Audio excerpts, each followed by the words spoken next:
Good afternoon, and welcome to the National Urban League's Digital Career Success Series, brought to you by the Urban League's Job Network. I am Jody Brockington, the host of the Digital Career Success Series, and today we are discussing the gig economy. Wow, it is a lot going on in this world in the workplace, and we are going to hear from two folks who have been able to navigate it and or help others navigate the entrepreneur small business space. I'm excited to have with me today two FOJs, of which you guys might become friends of Jody. To kick off this topic, we have lots of folks in our audience that tend to be working for a job for someone else as an employer, but have started a side hustle, have some other passions, or gaining some new skills at the jobs they're in now to eventually maybe work for themselves.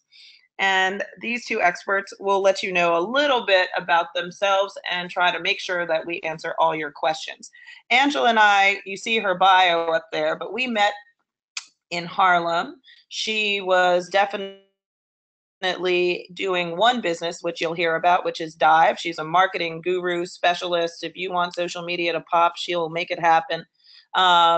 And we met because she was working on the Black Chef series that I was also working on, but in the background, she was making it look good on the front end, and I was trying to wrangle and hustle chefs into the series, butts into seats, and try to make it semi-profitable. She's the only reason why people came. And then clearly, as you can see from her bio, she loves food and lifestyle. So it is no surprise to me when she said, you know what, Jody, I'm about to start this other business. And I was like, bath bombs? So she combined her love for food because they're made from natural ingredients. You could actually eat them if you like the stuff, into a multi-billion-dollar market of which she now has a slice. And she'll tell you more about that.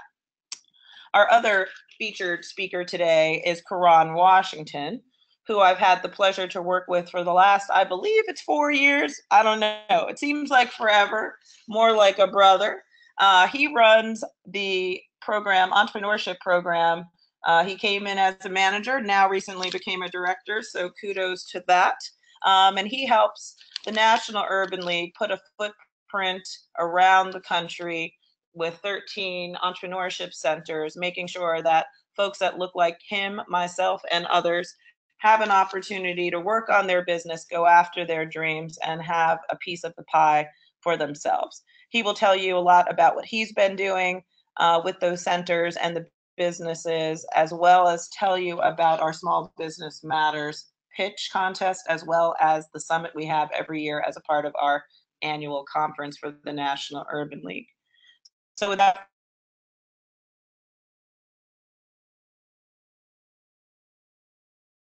everyone, please get your questions ready. Start sending them in whenever you have them, and we have a fabulous Q&A session. Angela?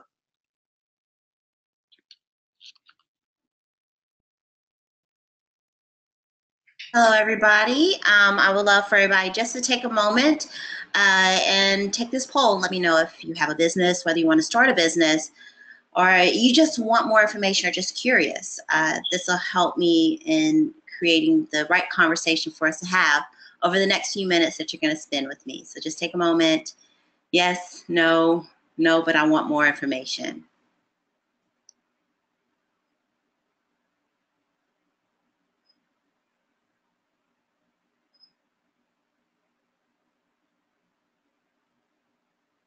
Okay, great. I see that we have a mixed bag here. So we'll go ahead and proceed with the rest of essentially you getting to know me. So my name is Angela Hoddle, and I am a FOJ, certified, bona fide all the way. And that comes with perks and a lot of pressure in a lot of instances. As she has mentioned, I do have two businesses. One is Dive Marketing, which I started, I want to say, 5-6 years ago, and we'll get into exactly how I got into that. One moment. So, all All right, there we go. We got Dive. And then my secondary business is BB Bombs, also called Better Booty Bombs. And, you know, bath products should be fun. And we'll go into why I started that business as well. As a matter of fact, I'll be celebrating 1 year of having it this month. It is May. So I'll be celebrating 1 year this month. All right, so let's get to know me just a little bit. So you see all these candid photos of me. I think that it's very important for you to know my background personally and professionally in order for you to relate with my story. So this first image right here is actually one of my glamour shots from my younger days where I'm on the cover of a nationally sold book. It's a book series. Again, I'm just doing life, doing me. All right, so the next image you're gonna see is I was a band nerd. Glasses, socks that came up, ashy knees, you know, I played like every instrument I possibly could in the band. I had other interests, you know, this is my thing. I was that one time at band camp type of girl, you know, and then we move forward into where I'm not sure if we're looking at the black picture or the one in the red, but the one in the black is me. I host a lot of events. I try to be involved in the community. Just like Jody said with the Black Chef series, I really want to make an impact by the things that I do, even if it's just my presence. So I guess we're looking at the red picture. So on the red picture, that's where I volunteered my time for KZI radio station in Austin, Texas. A great experience. Really helped me understand media, which does play into my marketing background. And right here is my homecoming picture. You say, what does that have to do with anything? It is basically breaking boundaries. I was the first Black homecoming queen from Weaver, Alabama. So that lets you know that anything is possible. If you know backwoods Alabama, you know how it goes, all right? Last but not least, I have just me. I started out the same way you did. A young girl who has hopes and dreams that you could basically be or create anything you want. We all started out as a child, and here we are having a conversation across the world via this webinar today. So now this image right here is one of the first images I took when I moved to New York City. I am a transplant. And this is also a phrase or a statement that I say before any presentation, before any time I speak to anybody about entrepreneurship, your life in general. You choose who you are and who you will become. Let that marinate for just a second. You choose who you are and who you will become. Every day we make a choice to wake up. Every day we make a choice of what time we're going to go to sleep, what we eat, what we wear. You know, if we exercise, if we don't, if we want a martini or whether we want, you know, frozen beverages. We make a choice every day. And all those choices lead up to the result of your life. So just keep that in mind with everything that I say and do over the next few minutes. And this is why, again, I say you choose your life. We're going to get into my story. So I have two separate stories. I have my NYC journey. Most of us are transplants that move here. We're not born and bred New Yorkers. We come here because we think that there's opportunity, you know, the place where we're at, we might feel suffocated. So that was me. In a nutshell, I bought a one-way ticket when I saw that my career was not going anywhere in Memphis, Tennessee. One-way ticket and headed here to New York City. No friends, no family, no job, no nothing. Do I suggest you do this? Absolutely not. However, that's the beginning of a great story. Because here I am, 7, 8 years later, 2 businesses, my whole family here, and I can actually eat. I'm not struggling, you know. So this lets me know that every choice I made from nothing led to something. And you have that same power as well. So let's arrow down to my business journey. My business journey actually started when I was 13 years old in Weaver, Alabama. You know, backwoods, there was cows up the street and everything. I went and printed out some flyers, put them into mailboxes saying that I offer lawn service, meaning I cut grass, weed, or whatever. If you've been in the country, you know those yards aren't those little patches that we have here in New York City, but there's some yards out there. You're looking at hours and hours of work. But I put those flyers out. I got me a few customers, $60 a yard. That was a lot of money for a 13-year-old. Now, fast forward to when I was 20, 21, my previous husband and I opened up a dry cleaners. He was a tailor. I did marketing and PR. Bam, another entrepreneurship journey for me. And it's all leading up to who I am now.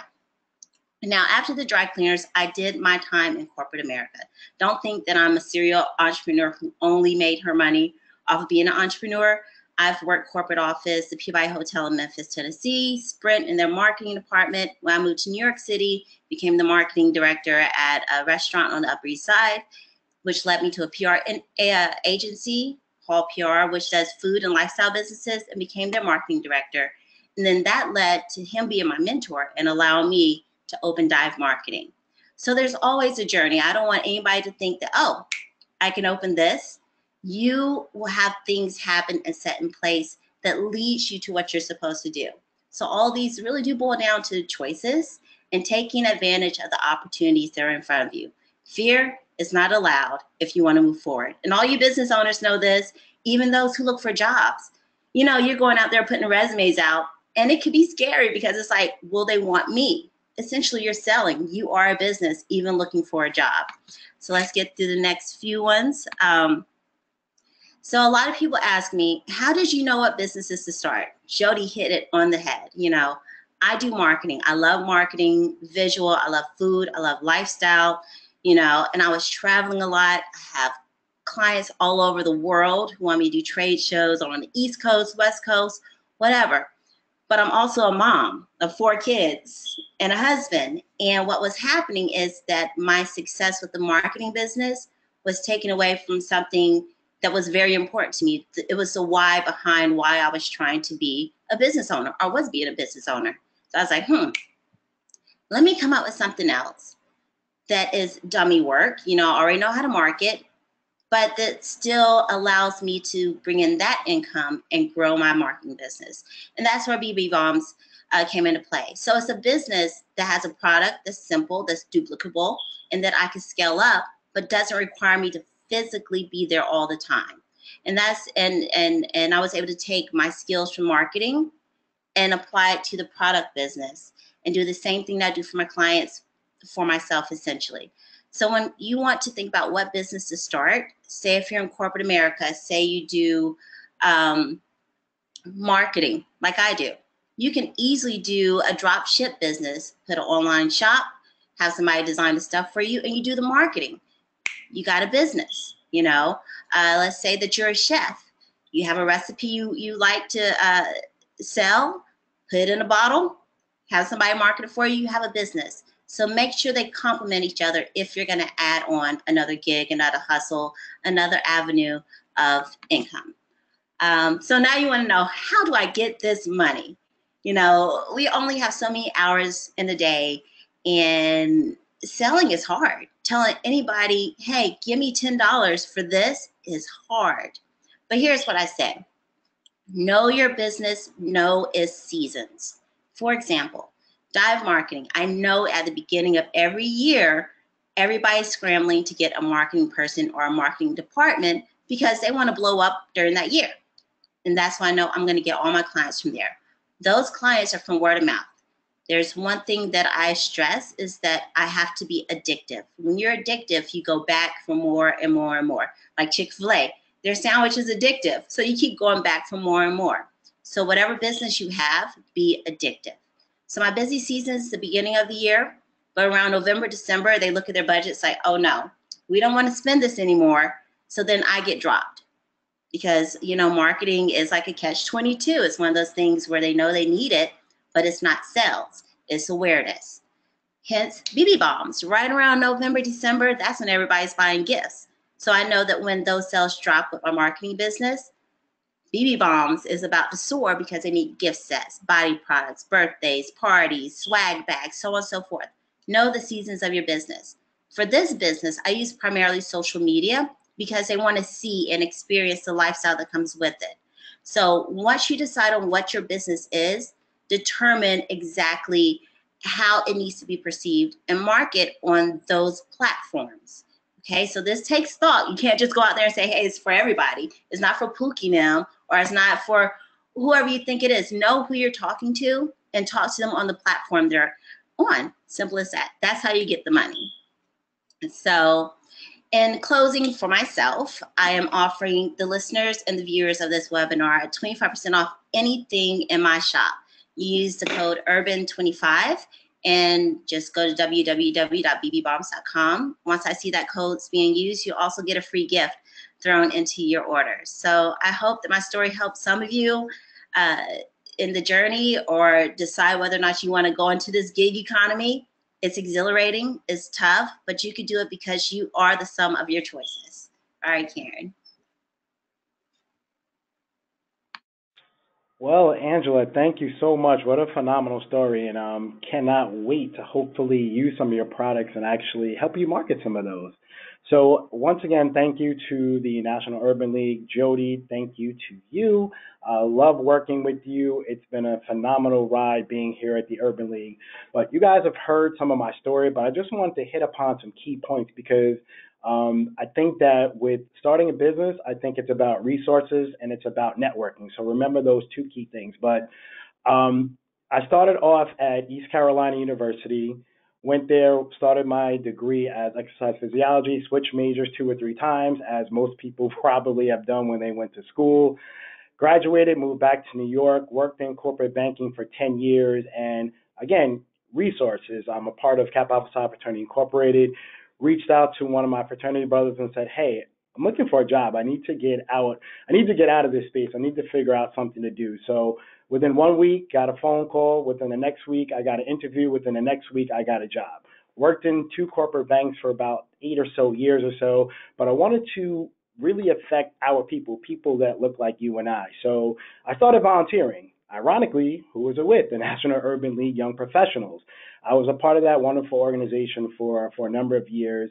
But most importantly, in 2011 was, I think, the turning point for me is where I joined the National Urban League's American Express Emerging Leaders Program. So plug for everybody. Look up the National Urban League's Emerging Leaders Program, where I went through a program for about a year and I garnered a lot of phenomenal relationships and people that actually worked here in this office. And 3 years later, in 2014, I received a phone call from one of my colleagues here that said, hey, Karan, there's an opportunity for an entrepreneurship role here at the National Urban League. I think you should apply. And 4 years later, I'm here. So I wanted to tell that story because I think that's key to understanding networking and how to use your resources. And Jody, friends of Jody, you know, anybody that's in Jody's circle, you're able to garner some of her resources. So I think in life, resources and networking is key. And as you see right here on the screen, these are some words and just some quotes that I love to utilize. So top right hand corner, leadership is the capacity to translate vision into reality. So you talk about entrepreneurialism, right? You talk about working at a job as I do in the nonprofit space, but also, as you saw in the bio, I'm an adjunct professor as well. I teach entrepreneurship at the Metropolitan College of New York. And one of the things that I teach to my students is leadership is the capacity to translate vision into reality. So when you're starting a business, and Angela, you probably know this better than anybody, you have a vision for where you want to go. You have an idea. But in order to make that happen, you have to have the vision first and then it translates into reality. So it's about not only about thinking about something, but it's about writing it down. It's about seeing the end in mind before you actually get to the end, right? Some of those key terms, these are some of just the things that I live by. Leadership, success, empowerment, innovation. These are words that when I wake up in the morning or I'm going about my day-to-day things that I do, I think about these things and I think about how key some of these words. Leadership, we talk about influence and we talk about followers, right? If you're starting a business and nobody's buying your products, who are you really influencing, right? Trust, Angela, how big is trust with customers, right? Your customers have to be able to know and understand that you can deliver the product to them, right? One big key thing that I want people to understand is that leadership isn't about age, but rather leadership is about influence, impact, and inspiration. So whether you're 17, whether you're 14, whether you're 40, 50, or 60, you can always start a business, right? It's about leadership, it's about impact, and it's about you wanting to be the change that you want to see in the world. Next. So here's this key term, networking. So everything to me spins out of networking. Your contacts. How many business collecting when you're out there? A lot of people get business cards and what do? They throw them in the trash. But do you have some kind of filing system for your business cards? Do you use LinkedIn? Do you have an app on your phone that allows you to store your key contacts? Because you never know in the world of business or just in life in general when you're going to be able to call on these people to utilize to get whatever resources and things that you need to accomplish. Leaders think about solutions, followers think and talk about the problems. How many times are we in life, and even in our corporate jobs or in our nonprofit jobs, or even our business, we have people that just complain, they talk about problems, but they never have any solutions. So as a business owner, as in a person in the gig economy, you want to be a person that influences. You want to have a person that thinks about solutions, right? What's the point in talking and complaining about the problems that you have, but you're not coming with viable solutions that's going to take you to the next level? So, next. So, as you're starting your business or you're thinking about starting an enterprise or a side hustle or whatever it is, you want to think about, what are you good at? What do you like to do? Do you like children? Do you like to write? Do you like to sew? Do you like beauty care products, right? Are you a marketer? Next question. What's your passion? What are you passionate about? Do you love kids? And this is an extreme example, but I've come across a business owner who, unfortunately, her mother and herself was affected by cancer. Is that a passion to try to go out there and solve a problem just as big as cancer? What is your passion? Do you love to sew? Is it something that when you go home you like to read? Whatever it is, you want to try to identify, what are you good at and what is your passion? And the last question is this: is it solving a problem? Is it solving a problem? Right? So before we get to that, you can click on the poll. So I want to be able to poll you guys because we want to talk about resources of starting your business. You want to identify, again, what you're good at, what are you passionate about, and is it solving a problem? So think about those key questions as you're thinking about starting a business, a side hustle, trying to maybe leave corporate America or your nonprofit and go full-time with your business. Those are some key things. So we want to talk about some of those resources that's going to be able to take you to the next level. So I would be remiss if I didn't talk about what I do here at the National Urban League. So you see the poll there on the screen.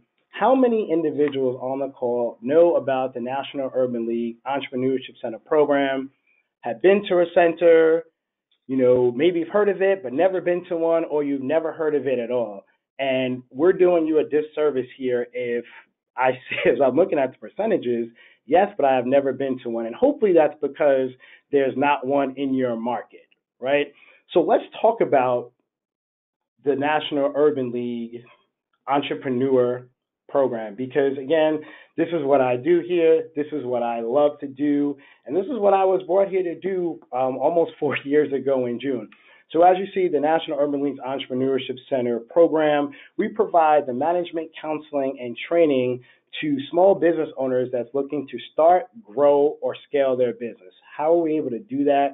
We're able to do that through one-on-one counseling.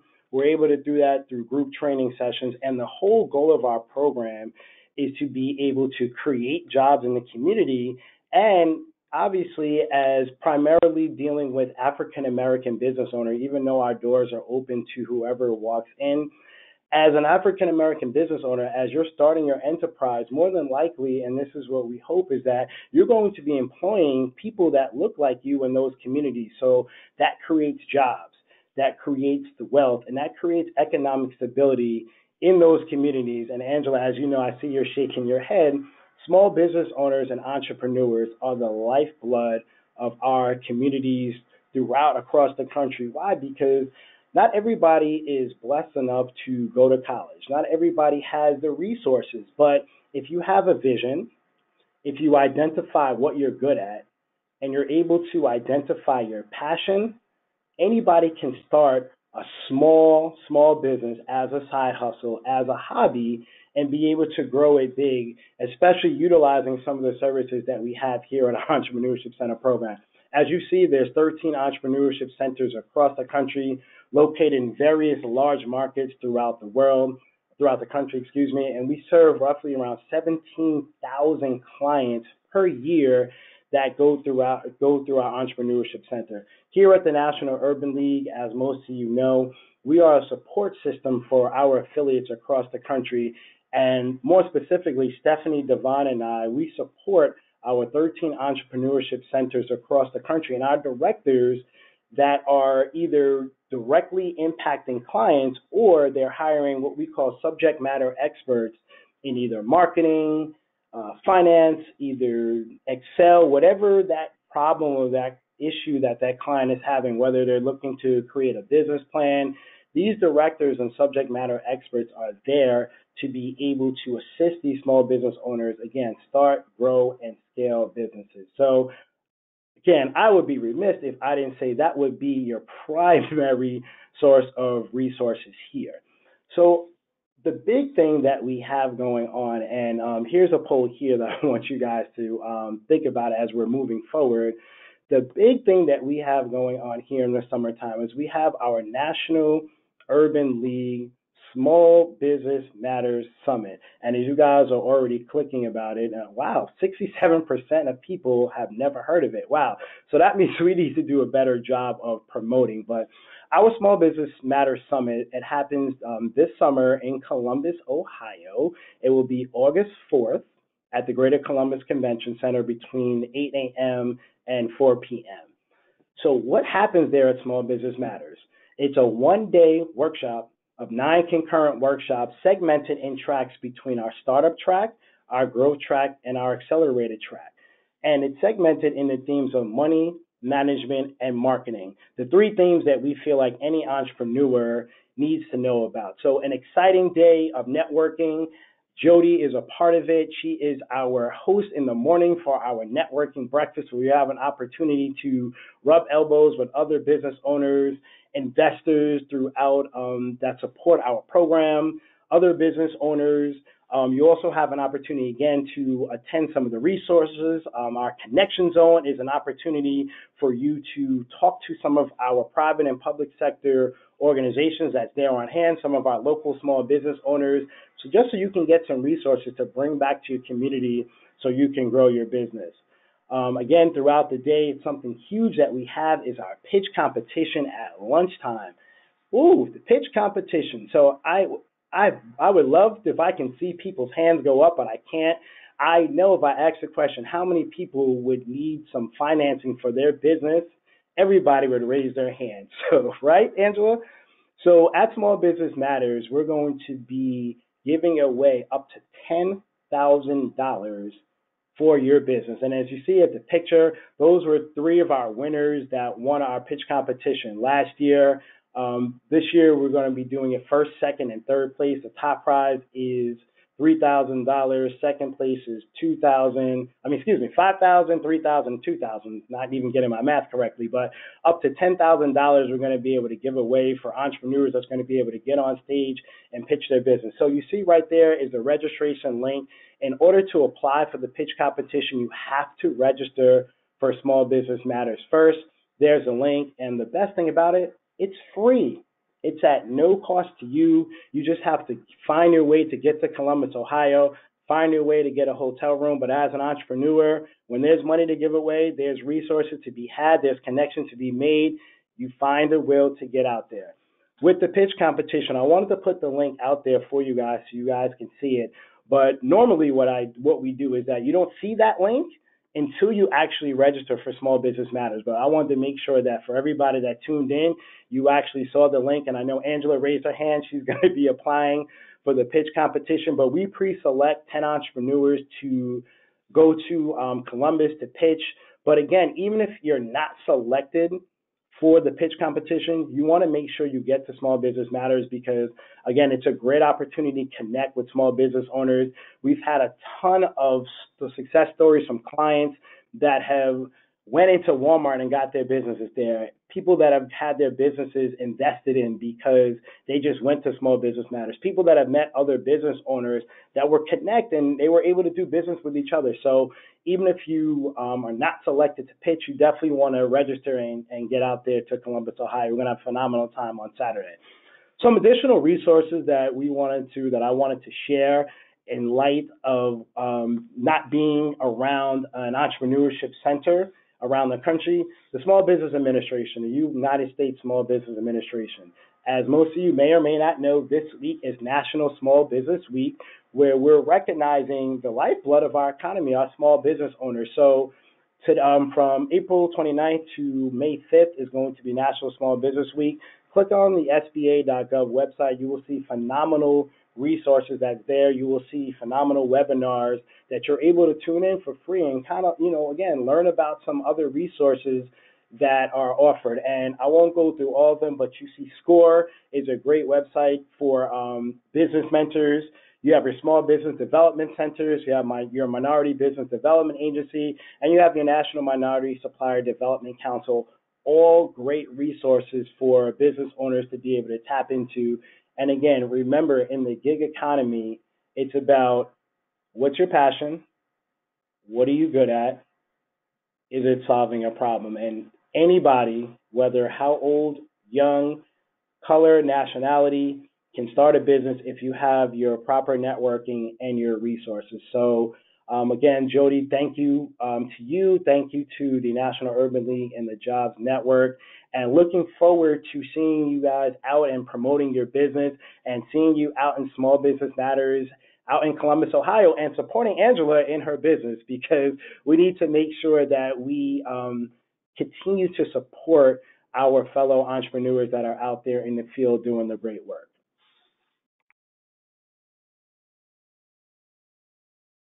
I will pass it back to you.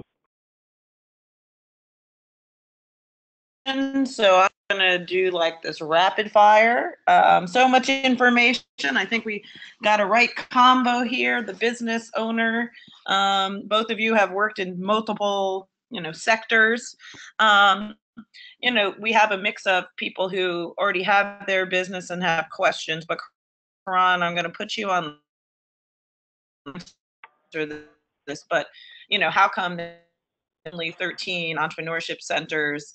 I know that they were selected part by a grant and also by need.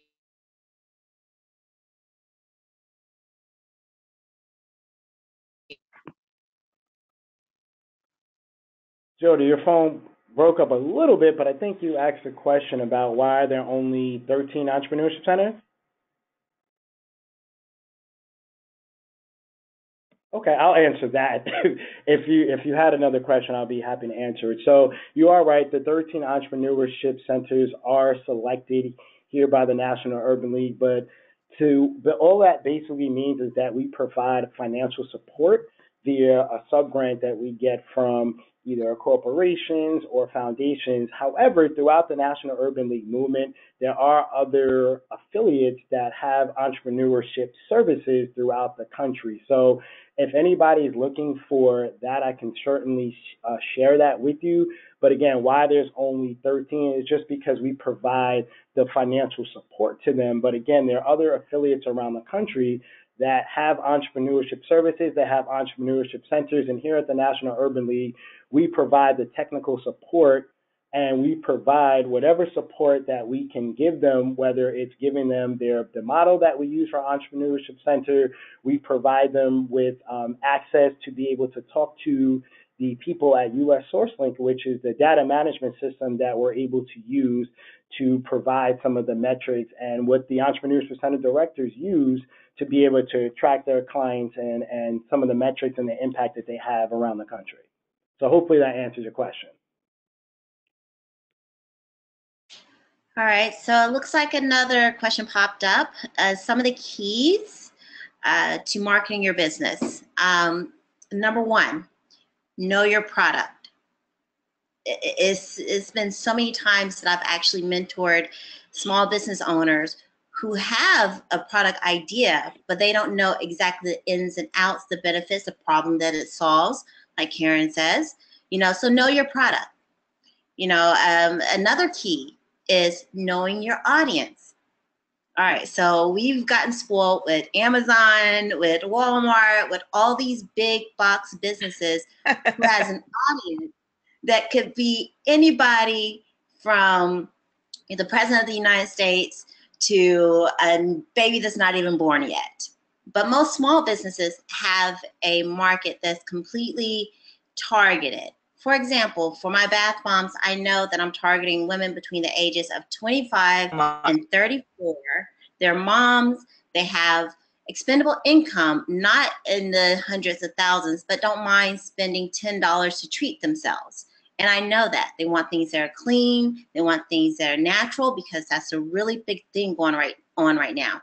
We want to take care of our skin, and it comes so naturally that I know my audience, and it should come to you that naturally as well. So that's the key to marketing.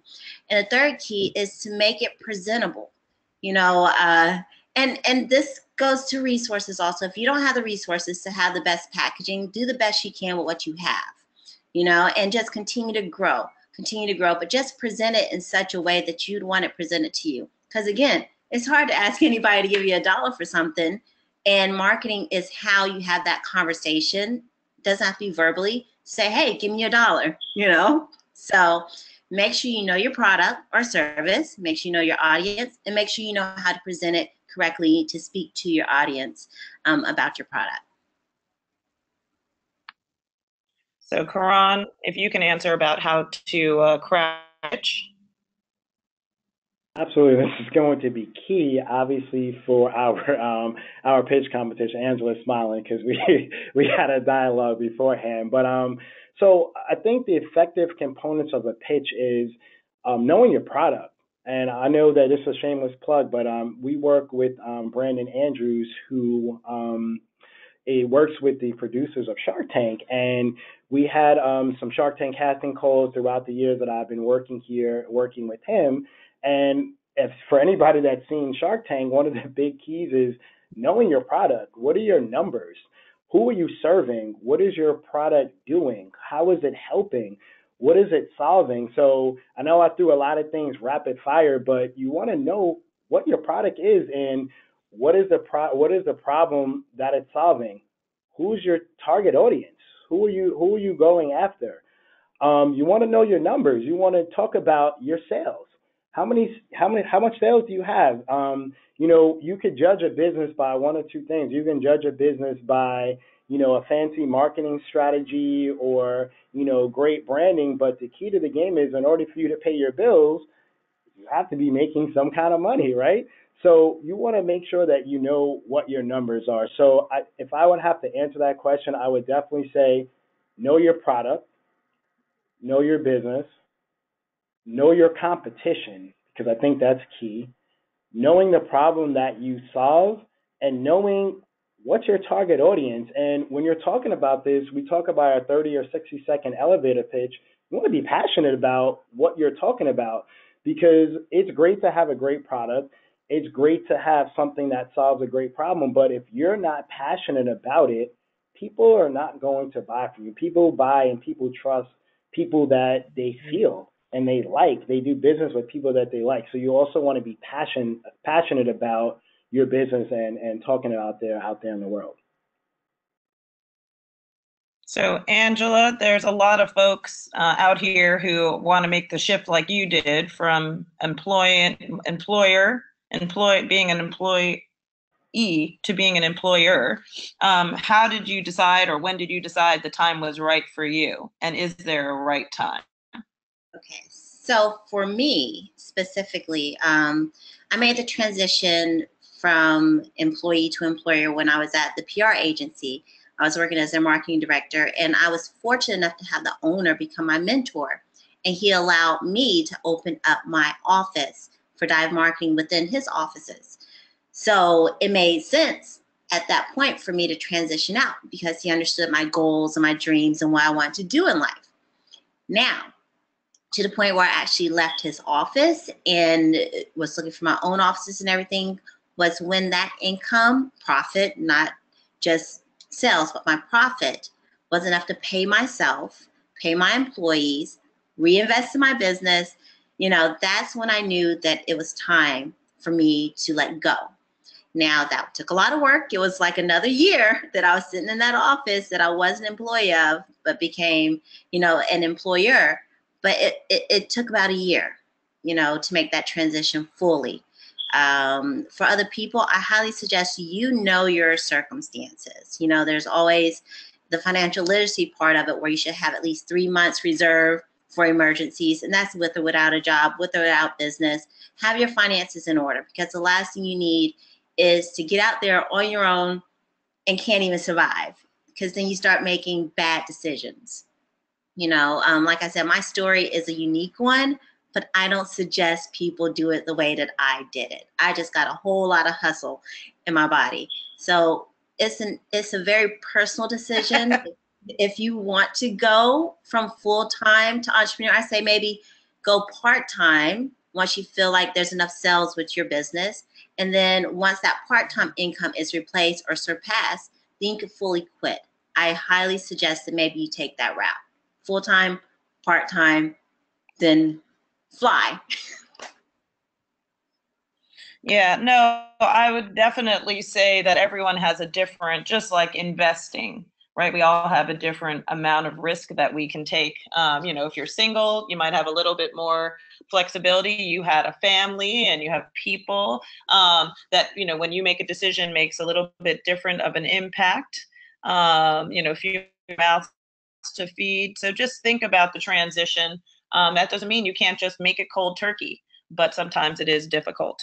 Karan, can you explain a couple of the advantages, Angela, about the entrepreneurship centers? Angela kind of touched on a few things that we kind of offer for free at our entrepreneurship centers. And even if there's not one in your city, you can call and make an appointment at one that's close by, or at least get some of the resources. So some of the shipping stuff, the other things that come with the center. Karan?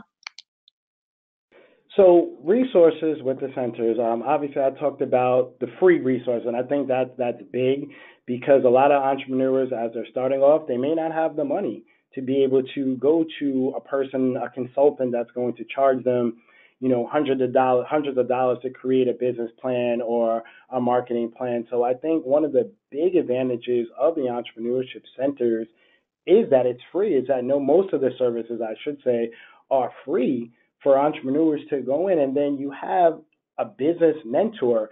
Our directors are there. Most of them are entrepreneurs in their own right. They've either had a business or they currently have their own business, and they can speak to some of the experiences that you have had or will have and some challenges that were going to be in your foreseeable future. So, and as I also mentioned, the directors and the teams have what we call subject matter experts, that if you're looking for a marketing question and you're looking to develop a marketing strategy, you're looking for something as small as, I don't know how to get an EIN number, going to irs.gov and being able to do that for you, or something as complex as, I'm looking to start a nonprofit, a 501c3. We have directors and subject matter experts that have actually gone through that process and can walk you through that at no cost to you. And I keep saying that because I think that's something that's a key component to realize, is that, again, most of our services at these centers are free. But the thing that I think that is one of the most important things, and I talked about it earlier, is that networking and those resources, because that's the key to the world going around. I mean, as earlier in time, it was about getting your degree and going to school and getting guaranteed a good job. But we know that's not how the world is. It's really about who you know, but more specifically, it's who you know and how they know you and what value do you bring. So at these entrepreneurship centers, working with the directors and having access to some of these subject matter experts, the trust is being built. They're going to refer you to other people who are either doing businesses or refer you to other people to help you to grow and scale your business. So again, Entrepreneurship Center programs, again, we're here to help any business owners, whether start, grow, or scale your business. So Angela, other folks want to know, do you need to go to school to start a business? Some people have businesses, bakeries, other you know, product based versus service. So you've done the service side, which is marketing, which is selling yourself and that you can make someone's business grow. And now you have a product with the BB bombs. Do you see different challenges with a service business versus a product business? And any advice for those who, um, just don't know exactly what they need to start a business? What Okay. skills besides the hustle? Okay. At the risk of being unpopular, you do not have to go to business school to start a business. Karan Correct. has been talking about all the resources that are out there. We're in the digital age, so you could go to class online at night, but not actually have to enroll in a university to go get a degree on business to start a business. Now, with that said, you know, it could take a little bit longer to start a business without going to business school. If you are in a very specialized area, whether it's architecture, medicine, things that require a certain level of expertise, go to school. But if it's something like a product business that doesn't cure anything or affects anything in a negative way, you do not need business school. Now, Jody did mention that I have been on both sides of the spectrum between service business and product business. The service business is much easier for me because I can sell myself. I'm not saying, hey, you're going to have to buy this tangible product and hope that it works. But I have my portfolio. It's like, look, these are my numbers. This is what I do. I'm pleasant to talk to. We can be BFFs. Selling me is easy.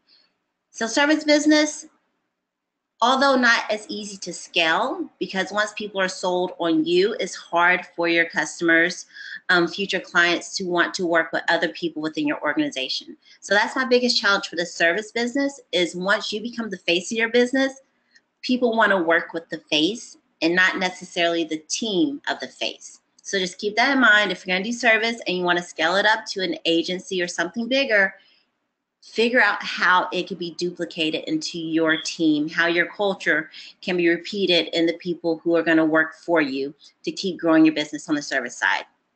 Now, on the product side, I just kind of jumped in there. I had no idea. For me to have to, I've worked with product businesses, I've worked with restaurants and lifestyle industries. It's not the same as when you're actually in it. For example, I didn't know about all these FDA regulations that have to be met for cosmetics. If there's certain words that you can or can't use in your marketing for bath products, as soon as I say it heals something, guess what? It's a drug. Those are the little things with products that if you don't do your due diligence with that, it can really mess up your brand before it grows to something profitable. And then there's a lot of systems that you have to put in place. Systems are great for service business, but you can kind of wing it. We have emails, we have calendars, so on and so forth. But when you have shipping and fulfillment, you have to have direct systems. You have to have your numbers in order to know how much product to produce. There's just so much analytical data for product businesses that don't necessarily apply for service businesses. So they are two different beasts to handle.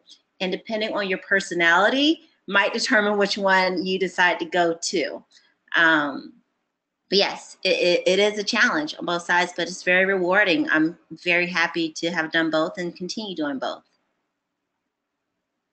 And Karan, Angela, definitely. this year's overall conference really is focusing on tech. I mean, there's no industry, there's no job, there's nothing in the workforce really that's not being affected by technology, whether it's a phone, an app, something. But with that in mind, what is your suggestion, or on those who want tech businesses? Do you see a big shift in that from what you see coming to the centers and in the industry itself? Yeah, so technology is huge. I remember, and I'm dating myself, with when I was going through school, there was no iPhone, there was no Android phone. We didn't have, the phone is huge at our disposal. We didn't have that. I remember when I was in college, I had, and again, dating myself, my next door neighbor built a computer for me, and it was dial up, and it was, AOL and all that, instant messenger and all that. You're laughing, so it's just those that I'm talking about. But technology has grown vastly where people can almost operate a business exclusively from their phone or their iPad. So, again, I'll speak for the centers and I'll speak, generally, but for the centers, I think the entrepreneurship centers are well equipped to, handle whether it's a tech startup. A lot of the entrepreneurship centers actually have tech incubation spaces, tech innovative centers that you can actually go into, and there's actually, again, tech subject matter experts. Some of them, partner with companies such as Google, a big tech company. So that's specifically for the entrepreneurship centers. But as far as technology, I think that, generally speaking, if you go back to, again, what I said earlier about is it solving a problem, I think you want to think about that because there's a lot of products and services that are out there that can either be tweaked, can either be made better, and something that is already out there that can be shifted towards technology. I won't give it away, but we did a class last week here. I'm only not giving it away because I'm thinking about doing this, but it was, something around language and going to another country. I mean, think about, I'll put it out there. Just make sure you give me credit for it. But think about going to another country and having something where you can get your stuff translated or talk to somebody else right there through the phone. There may even be something out there like that. But so technology is ever changing and it's transforming. As long as we're staying ahead of the curve and thinking about, solving a problem and thinking about how you can infuse technology in your business, because everybody's on the go now. Nobody's sitting in front of the computer. Everybody's on their mobile phone. Everybody's on their iPad and tablet. So as you're creating your business or thinking about your business, how can you think about how people in society are interacting? They're using their phone. They're using technology. So as you're developing your business or thinking about it, making sure that your business is user-friendly, mobile-friendly, iPad-friendly, and just think about how you can, constantly be infusing technology because that's where the world is going, no matter if we think about it or want it to or not. Even people that are older than us, some of the seniors are going to have to start utilizing email and how to Google things. And I have to tell my dad all the time. He's like, "Hey, Karan, how do you do this?" I said, "Dad, Google. Type in whatever you want, and it comes up." So technology is in everything that we do, and we have to figure out how to get comfortable with it. Yeah, Angela and Karan, you both probably have a couple of answers, and just make them quick because I have a few more questions and we have a few more moments. What's the best way of garnering and getting clients from different market niche? There's definitely people are going to buy online, but we have some folks on the line today who are looking for corporate clients, so maybe the minority supplier diversity route. What do you need to have to get in front of corporate folks, in front of, different groups as well as individuals, B2B, B2C, etc. Okay. Well, I'll just start from my experience. Dive Marketing actually works with primarily corporate clients because we fill that niche where they may not have a full-blown marketing department, but they need the full-blown marketing services. It's so important, and I think that we've heard this word so much, networking, networking, networking. I mean, yes, you can use resources, you could cold call, you could do all these other things. It's a numbers game, but to get quality corporate leads, network.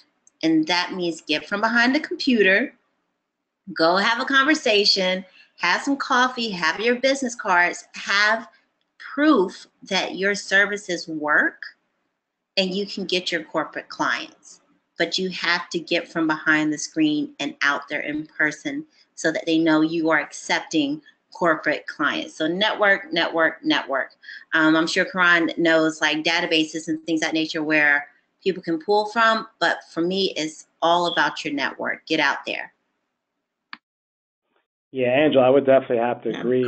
It's about networking. I said I would definitely have to agree. It's definitely about networking and getting your business prepared, because it's one thing to just be starting off and you're trying to, talk to a Walmart. That may not be appropriate. But it may be appropriate where if you've been in business for 3 years and you're looking to scale and you may not have the capacity to talk to a Walmart. And then it may be another scenario where you've been around for 3 years, your company can scale, but you're not in the right frame of mind and you're still behind the computer, right? So you want to think about what are some of the certifications you can achieve. Are you certified as a minority business enterprise? Are you talking to the National Minority Supplier Development Council? Are you joining that membership so you can be connected to those corporate entities? Are you coming, shameless plug again, are you coming to events like Small Business Matters? And I'm smiling because it's our event that we host, but again, we've had success stories of clients who have actually just attended conference, and as Angela said, they got behind their computer, they did something that might have been a little bit uncomfortable, fly to another state to maybe spend money they didn't have, but that time that they did that, they met that corporate entity, they met that person at Walmart, they met that person at Verizon, they met that person at Delta or whatever, the big company that's buying from somebody else, all they did was say, hey, my name is X, I have this, I have a way where I can help you save some money with this product. And they made the connection and they were ready and they were confident to go out there and do it. And you can't do that sitting behind the counter. You have to do things that are uncomfortable to be able to get the results that you wouldn't have before. So look for certifications, go on corporate websites to see talk about their supplier diversity initiatives, and be ready to be uncomfortable because that's the only way you're going to get different results. You get the same results by doing the same thing over and over again. Wow. I think you guys basically answered most of the questions. National Urban League's YouTube channel under Urban League Jobs Network, and all of the ones we've done over the last 6 years. You can find them there, not all, but most. So if there's topics that are interested to you, please look at the NUL.org website. If you're interested in coming to Small Business Matters, it is free. There's no scholarship necessary. It is free from our sponsors that bring it to you. Please apply for the pitch contest. I am the host, but I do not judge. I only bring you up on stage and take you off of stage. As well as the entrepreneurship centers, there's a Facebook page for Small Business Matters, and also on the Urban League's website, there is a list of where all the entrepreneurship centers are, or you can reach out to Karan directly on LinkedIn or at the Urban League. You can call them and he can tell you again, they were part of the presentation. And those are the main quickie questions. And then, in terms of mentoring and getting advice, small business advice and other resources, you can still reach out to Angela and Karan and myself after today. Just say where you met us if you're trying to connect on LinkedIn or if you have a question. But 13 cities, and we are heading to Columbus, Ohio, August 1st through the 4th, and the Small Business Matters is on the 4th, Saturday the 4th, all day. It includes breakfast and lunch and lots of networking. So I look to seeing you guys there, and also wanted to alert you and tell you about our next Digital Career Success Series, which is kind of just focusing on Xennials versus millennials, or millennials versus, maybe I put X versus I'm an Xer. But where are we in the workplace, not just in the gig economy, but if you're in an employee, employer, workforce situation, how do those relationships tie? How can you use and utilize the uniqueness of what each generation brings to the table, including the boomers and the Z generation that's coming up right after you, millennials, those that are still just about finishing school or just got out. They're on your tail, so they will be the next group that's talked about. So there's a lot going on. Angela, I cannot thank you enough, and Karan as well. So much information, never enough time. So hopefully everyone will follow up with them. Please join the Small Business Matters Facebook page and follow the National Urban League and the Urban League Jobs Network across all social media. And we look forward to seeing you on May 16th for Millennial versus Xennial. So thank you, Karan and Angela. I don't think this would have been the same without you. Learned a lot, and look for the link to the YouTube channel once we've edited today's session. Have a great rest of your week.